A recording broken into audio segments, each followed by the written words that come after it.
بسم اللہ الرحمن الرحیم۔ یہ واقعہ حضرت عزیر بن شرحیہ علیہ السلام کا ہے، جو بنی اسرائیل کے ایک نبی ہیں۔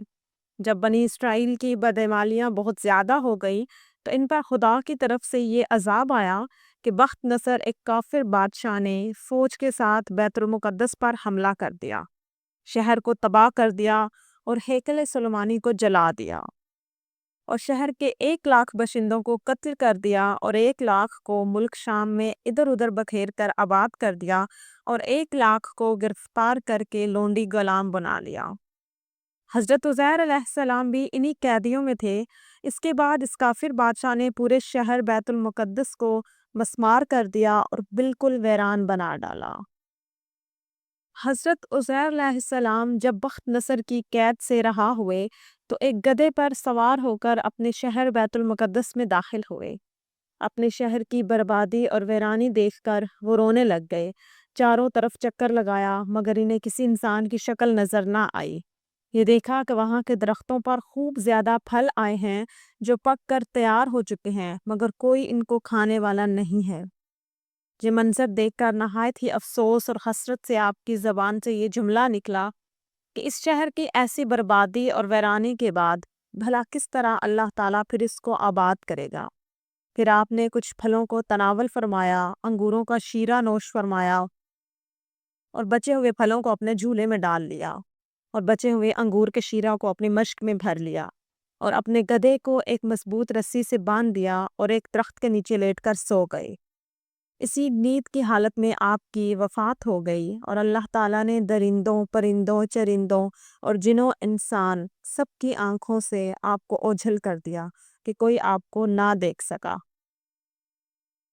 یہاں تک کہ 70 برس کا زمانہ گزر گیا اور ملک فارس کے بادشاہوں میں سے ایک بادشاہ اپنے لشکر کے ساتھ بیت المقدس کے ویرانے میں داخل ہوا اور بہت سے لوگوں کو یہاں لا کر بسایا اور شہر کو پھر دوبارہ آباد کر دیا، اور بچے کھچے بنی اسرائیل کو جو طرف و جوانب میں بکھرے ہوئے تھے سب کو بلا کر اس شہر میں آباد کر دیا، اور ان لوگوں نے نئی عمارتیں بنا کر اور قسم قسم کے باغات لگا کر اس شہر کو پہلے سے بھی زیادہ خوبصورت اور بارونق بنا دیا۔ جب حضرت عزیر علیہ السلام کو پورے 100 برس وفات کی حالت میں ہو گئے تو اللہ تعالیٰ نے آپ کو زندہ فرمایا، تو آپ نے دیکھا کہ آپ کا گدھا مر چکا ہے اور اس کی ہڈیاں گل کر ادھر ادھر بکھری ہوئی ہیں، مگر تھیلے میں رکھے ہوئے پھل اور مشک میں رکھا ہوا انگور کا شیرہ بالکل خراب نہیں ہوا۔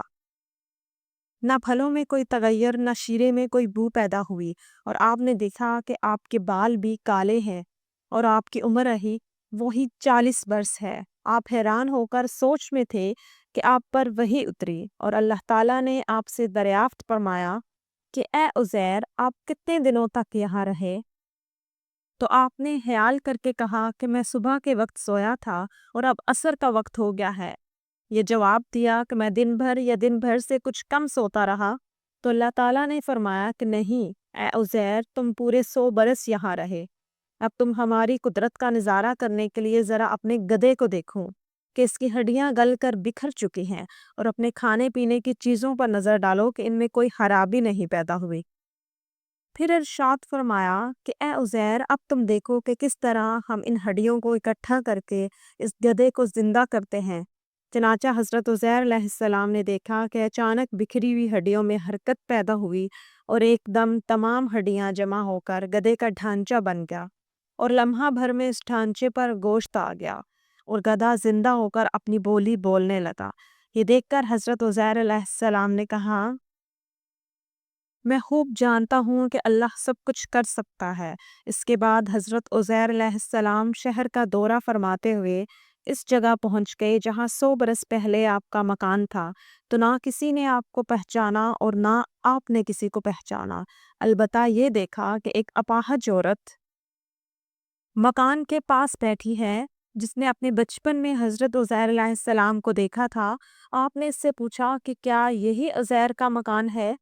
تو اس نے جواب دیا جی ہاں۔ پھر عورت نے کہا کہ عزیر کا کیا ذکر ہے، ان کو 100 برس ہو گئے لاپتہ ہیں۔ یہ کہہ کر رونے لگی تو آپ نے فرمایا میں ہی عزیر ہوں؟ تو اس نے کہا سبحان اللہ، آپ کیسے عزیر ہو سکتے ہیں؟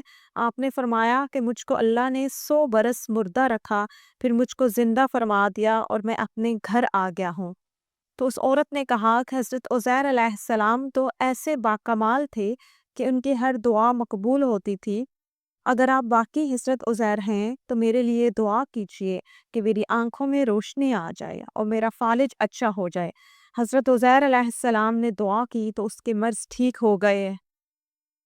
پھر اس نے غور سے آپ کو دیکھا تو پہچان لیا اور بول اٹھی کہ میں شہادت دیتی ہوں کہ آپ یقیناً حضرت عزیر ہی ہیں۔ پھر وہ آپ کو لے کر بنی اسرائیل کے محلے میں گئی۔ اتفاق سے وہ سب لوگ ایک مجلس میں جمع تھے اور اسی مجلس میں آپ کا بیٹا بھی تھا جو 118 برس کا ہو چکا تھا، اور آپ کے چند پوتے بھی تھے۔ اس عورت نے مجلس میں شہادت دی اور اعلان کیا کہ اے لوگوں، بلا شبہ یہ حضرت عزیر ہی ہیں، مگر کسی نے اس کی بات کو نہ مانا۔ اتنے میں ان کے بیٹے نے کہا کہ میرے باپ کے دونوں کندھوں کے درمیان ایک کالے رنگ کا مسا تھا جو چاند کی شکل کا تھا۔ چنانچہ آپ نے اپنا کرتا اتار کر دکھایا تو وہ مسا موجود تھا۔ پھر لوگوں نے کہا کہ حضرت عزیر علیہ السلام کو تو تورات زبانی یاد تھی، اگر آپ عزیر ہیں تو زبانی تورات سنائیے۔ آپ نے فوراً پوری تورات سنا دی۔ بخت نصر بادشاہ نے بیت المقدس کو تباہ کرتے وقت 40,000 تورات کے عالموں کو چن چن کر قتل کر دیا تھا، اور تورات کی کوئی جلد بھی اس نے زمین پر نہیں رہنے دی تھی۔ اب سوال یہ پیدا ہوا کہ حضرت عزیر علیہ السلام نے تورات ٹھیک سنائی ہے یا نہیں؟ تو ایک آدمی نے کہا کہ میں نے اپنے باپ سے سنا ہے، جس دن ہم لوگوں کو بخت نصر نے گرفتار کیا تھا، اس دن ایک ویرانے میں ایک انگور کی بیل کے نیچے توریت کی ایک جلد دفن کر دی گئی تھی۔ اگر تم لوگ میرے دادا کی انگور کی جگہ کی نشاندہی کر دو تو میں ایک جلد برآمد کر دوں گا، تو پتہ چل جائے گا کہ انہوں نے صحیح سنائی ہے یا نہیں۔ چنانچہ لوگوں نے تلاش کر کے اور زمین کھود کر تورات کی جلد نکال لی، تو وہ حرف بحرف حضرت عزیر علیہ السلام کی زبانی یاد کی ہوئی کے مطابق تھی۔ یہ حیرت انگیز ماجرا دیکھ کر سب لوگوں نے ایک زبان ہو کر کہنا شروع کر دیا کہ بے شک حضرت عزیر یہی ہیں اور یقیناً یہ خدا کے بیٹے ہیں۔ اسی دن سے یہ غلط عقیدہ یہودیوں میں پھیل گیا، اور آج تک دنیا بھر کے یہودی اس باطل عقیدہ پر جمے ہوئے ہیں۔